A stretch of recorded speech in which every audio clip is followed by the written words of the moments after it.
ఈరోజు ప్రాబ్లం వచ్చి maximum consecutive ones 2 variation 2. So given binary array return the maximum number of consecutive ones in the array if you can flip at most 1 0. అంటే మనకి consecutive once ఉంటాయి and at the same time ఒక జీరోని కనుక 1గా మార్చే chance ఉంటాయి. అప్పుడు maximum once ఎన్ని ఉంటాయి అర్రేలో అనేది ప్రాబ్లం. సో దానికి ఇంప్లిమెంటేషన్ చూపిస్తాను.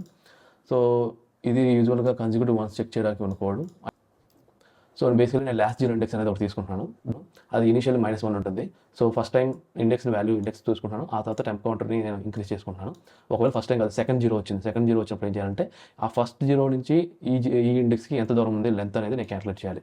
లెట్సే ఇప్పుడు ఈ జీరో మనం ఆల్రెడీ చేసాం. సో ఇక్కడ దాకా వచ్చాం. తర్వాత ఈ జీరో వచ్చింది. ఈ జీరో వచ్చాక నేను ఫస్ట్ ఇప్పుడు ఈ జీరో నుంచి ఈ జీరోకి ఎన్ని క్యారెక్టర్స్ ఉన్నాయి అన్నది ఇప్పుడు పాయింట్ అనమాట. సో ఈ ఇండెక్స్ టు ఈ ఇండెక్స్. సో అదే ఇక్కడ చేశాను. కౌంట్ వాల్యూ రీసెట్ చేశాను with this and last zero index మళ్ళీ ఓవర్ రైట్ చేశాను. తర్వాత రిజల్ట్ వచ్చి maximum of time count and result.